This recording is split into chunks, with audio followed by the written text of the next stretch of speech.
2 दिन पहले जो आपका वीडियो काफ़ी ज़्यादा वायरल हो चुका है, गश्त कर रहा है इस वक्त सोशल मीडिया के मुख्तलिफ प्लेटफॉर्म्स पर, क्या कहेंगे इस हवाले से, किस हद तक वो सही है? देखिए, सब सितमगरी ये है कि कोई क्राइम कर रहा है, वो कोर्ट से परमिशन ले रहा है, कह रहा है कि मैं कल ये वीडियो चढ़ाने वाला हूँ, 4 दिन पहले मुझे एंटिसिपेटरी बेल दे दो, और एंटिसिपेटरी बेल दी जाती है, उसके बाद वो क्राइम करता है। आप खुद देख लीजिए, सिर्फ एक बहुत बड़े माफिया जो चेन है, जो भी NGO है वो कितना पैसा लूट रहे हैं, वो मैंने टिप ऑफ आइसबर्ग आपको दिखाया। रियलिटी अगर आप देखेंगे वो बहुत गहरा कुआं है जो अब आपस में मिल गए हैं। अगर आपको पता होगा, NGOs की अब एसोसिएशन इन्होंने बनाई डॉक्टर बारी से लड़ने के लिए। इवन अगर आप देखेंगे 4 तारीख को एक बच्चे ने वीडियो चढ़ाया, वो उस ग्रुप में शेयर हो गया। मुझे हर एक चीज़ पता, हर एक चीज़ मेरे पास है, एविडेंसेस, हर एक चीज़। लेकिन कोई नहीं, मैंने घर भी छोड़ा, हर एक चीज़। मैं इवन सड़कों पे भी रहने के लिए तैयार हूँ। इवन रिसेंटली उन्होंने, जहाँ मैं डेरे पे था श्रीनगर में, उस मकान मालिक को प्रेशराइज़ किया गया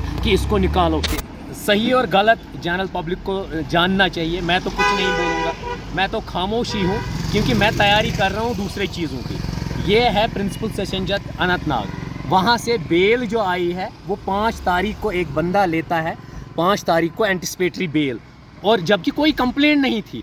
कंप्लेंट 8 तारीख को डाली गई, 8 तारीख को वीडियो चलाता है। अब आप खुद देख लीजिए, क्रिमिनल खुद कहता है मैं क्राइम करने जा रहा हूँ, मुझे अरेस्ट मत कीजिए। मीन्स वो एक एलिमेंट ही नहीं है। उसके पीछे उसके बाद 2-3 बेल्स उसको मिली। इवन उसको बेल मिलने में टाइम नहीं लगता है। मुझे एक बेल अरेंज करने में लोगों से रिक्वेस्ट करनी पड़ती है, मुझे यार दोस्तों से, कि मुझे थोड़े पैसे दे दो, और उसको 3-3 बेल मिली। वो बेल के पैसे आए कहाँ से? ज़रा जनरल पब्लिक से ही कहें कि आप लोगों ने जितना डोनेट किया है वो पैसा तो वही है। और ये एक ऑर्गेनाइजेशन है, जाके देख लीजिए, जो भी NGOs है, इनने एक ऑर्गेनाइजेशन बनाई है, और उसके हेड से ही पूछ लेते हैं कि आपने लद्दाख में कितनी ज़मीनें ले ली। आप ही बता दीजिए, आपने मतलब ये दुकान जो खोली है गरीबों को मतलब मदद करने के लिए, क्या वो गरीब अमीर हुए या आप लोग खुद अमीर हुए? ये क्वेश्चन है। उनके पास गाड़ियाँ कितनी है, प्रॉपर्टी कितनी है, ये इन्वेस्टिगेटिंग एजेंसीज़ को देखने की ज़रूरत है। बाकी कानून अपना काम करेगा, पुलिस डिपार्टमेंट के ऑनेस्ट ऑफिशियल्स अपना काम करेंगे, और डॉक्टर बारी अपना काम कर रहा है। 2 दिन से लगा था परमिशन के लिए कुपवारा से काजीगुंड ओपन मेरिट के लिए मैं फाइट कर रहा हूं। नॉर्थ कश्मीर को ही क्यों चुना आपने इसके लिए? देखिए, ज़्यादातर इनजस्टिस यही है। अगर आप देखेंगे 2023 से, अगर देखेंगे जो न्यू रिजर्वेशन पॉलिसी इन्होंने किया, वहाँ पर 92% लोग जम्मू के आते हैं, फॉल करते हैं। 8% लोग यहाँ के उसमें इन हो रहे हैं न्यू रिजर्वेशन पॉलिसी में। तो इनजस्टिस किसके साथ है? कश्मीर के ही साथ। इसीलिए मैंने कश्मीर से ही स्टार्ट किया, और ये है ही दोनों रीजन का फॉल्ट है। अगर हम इम्बैलेंस करेंगे, किसी पार्ट को जिम में एक्सरसाइज ज़्यादा करते हैं तो वो इम्बैलेंस हो जाता है। सेम अगर किसी बिल्डिंग को हम एक मतलब उसका जो ये है पिलर, उसको वीक रखेंगे, ऑटोमेटिकली बिल्डिंग कोलैप्स हो जाएगी। इसलिए बैलेंस आज बारी साहब अकेले क्यों है इस सड़क पे? क्योंकि मैंने अकेले ही परमिशन ली थी, और मुझे पता था क्राउड में मुझे कोई परमिशन नहीं देता, क्योंकि आपको पता है कितने गूंज एक साथ मिलते, कहीं वो पत्थर मारते तो वो मुझ पे ही चढ़ता। इसीलिए मैंने सोचा बेस्ट है कि अकेले ही चलना, क्योंकि मैं तो शुरुआत करूं, क्योंकि मैं तो निकला हूं ना कौम के लिए।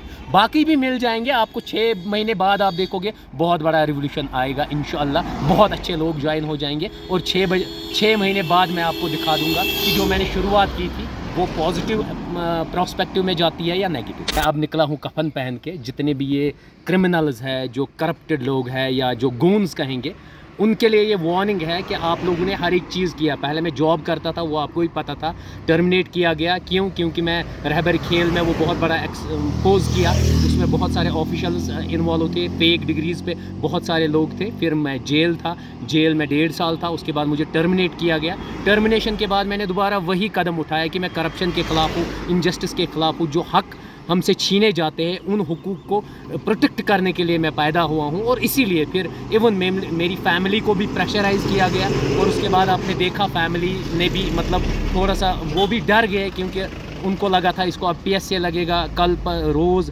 आती थी पुलिस, बाकी एजेंसीज़, इसलिए मैंने उनको कहा कि चलो मैं अलग ही रहता हूँ, क्योंकि मैं ये एक्टिविज़म बंद नहीं कर सकता हूँ, लोगों के लिए लड़ना मैं बंद नहीं कर सकता हूँ। इसलिए मैं वहाँ से मूव हो गया, श्रीनगर रहने लगा। और श्रीनगर में भी फिर बहुत सारी प्रॉब्लम्स, आपको पता है, अरेस्ट हुआ रिसेंटली, उसके बाद बहुत सारे कीचड़ उछाए गए, बहुत सारे। अब लास्ट में यही है कि ये कफन मैंने पहना है, मैं सड़कों पे सो सकता हूँ, मैं गार्डन्स में सो सकता हूँ, मैं मस्जिदों में सो सकता हूँ, क्योंकि जिन गोन्स को, जो गोन्स अपने आप को प्रोटेक्ट करते हैं, उनमें सिस्टम के करप्टेड ऑफिशियल्स भी साथ हैं, उनमें चंद करप्टेड, सॉरी टू से, जो एडवोकेट्स है वो भी साथ है उनको बचाने के लिए। अगर इवन आप खुद देख लीजिए, मतलब सितमगरी ये है कि कोई क्राइम कर रहा है, वो कोर्ट से परमिशन ले रहा है, कह रहा है कि मैं कल ये वीडियो चढ़ाने वाला हूँ, 4 दिन पहले मुझे एंटिसिपेटरी बेल दे दो, और एंटिसिपेटरी बेल दी जाती है, उसके बाद वो क्राइम करता है। आप खुद देख लीजिए, सिर्फ एक बहुत बड़े माफिया जो चेन है, he is just one element, वो सिर्फ इस चीज़ का एक हिस्सा है, खाली एक एलिमेंट है। मैंने कहा ना, ये टिप ऑफ आइसबर्ग है जो मैंने अभी निकाला।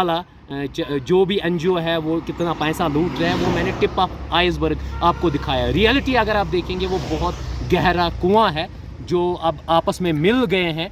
अगर आपको पता होगा, एनजीओज़ की अब एसोसिएशन इन्होंने बनाई डॉक्टर बारी से लड़ने के लिए। इवन अगर आप देखेंगे, 4 तारीख को एक बच्चे ने वीडियो चढ़ाया, वो उस ग्रुप में शेयर हो गया। मुझे हर एक चीज़ पता है, हर एक चीज़ मेरे पास है, एविडेंसेस, हर एक चीज़, लेकिन कोई नहीं।